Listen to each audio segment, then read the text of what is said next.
La purification et les eaux. Il y a 14 siècles, le prophète, paix et salutations sur lui, construisait son État. Ici, en plein cœur de Médine, et parmi les fondements de cet État, le prophète, paix et salutations sur lui, consolida les fondements de l'islam dans le cœur des compagnons. Et la purification était parmi les plus grands de ces fondements, sachant que la plus grande majorité des adorations ont pour base la purification. Dans la langue arabe, elle signifie purifier des saletés. Et dans la charia islamique, on définit la purification par le nettoyage des souillures, l'élimination des impuretés. La purification du cœur de l'association et des péchés, ce qui est appelé purification morale, qui représente le premier des deux groupes de purification. Et le deuxième groupe est la purification physique, qui se concentre sur le corps.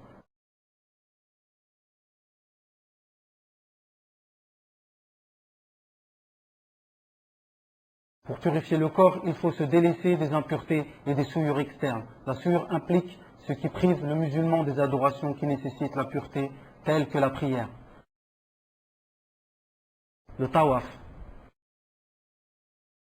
Cet acte de souillure se divise en deux parties.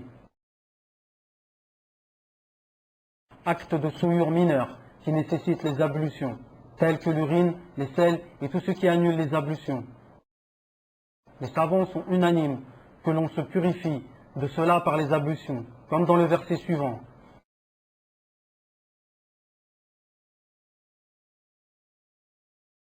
Ô les croyants, lorsque vous vous levez pour la salate, lavez vos visages et vos mains jusqu'aux coudes, passez les mains mouillées sur vos têtes et lavez-vous les pieds jusqu'aux chevilles.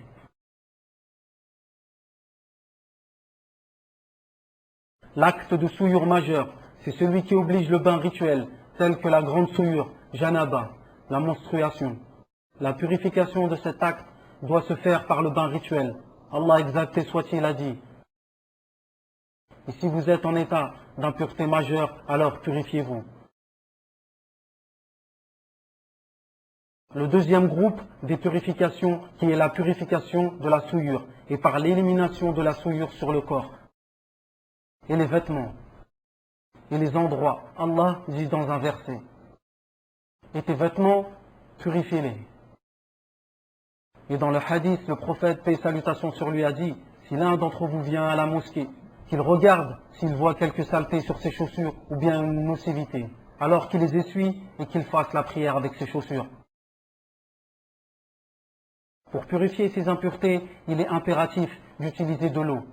Ces eaux sont divisées en deux catégories. L'eau purifiante, c'est l'eau dont la souillure n'a changé ni sa couleur, ni son goût, ni son odeur, qui est restée sur les caractéristiques premières, que ce soit l'eau descendue du ciel, la neige et la grêle, les eaux coulantes comme la mer, les fleuves, les lacs, les rivières, les puits. Allah dit dans un verset, nous fîmes descendre du ciel une eau pure et purifiante. Le prophète, paix et salutations sur lui, a dit à propos de l'eau de mer, son eau est purificatrice et ses cadavres des bêtes mortes de mer sont licites à la consommation.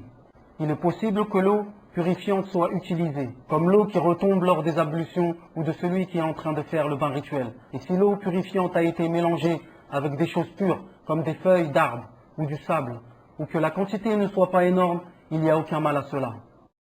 Mais si l'eau est touchée par une chose qui la transforme en une autre substance, comme le thé, le jus ou autre, il est interdit de se purifier avec cela, car dans ce cas précis, elle n'est plus appelée eau, mais thé ou jus ou autre.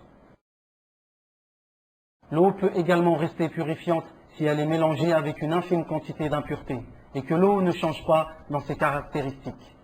Le prophète, paix et salutations sur lui, a dit à propos d'un puits où une impureté est tombée, certes l'eau est pure, nul ne peut venir la rendre impure. Le deuxième groupe des eaux est l'eau impure. C'est l'eau dans laquelle est tombée une impureté, comme l'urine ou autre, et qui a modifié l'eau dans une des trois caractéristiques, que sont l'odeur, le goût et la couleur. Cette eau est interdite pour se purifier.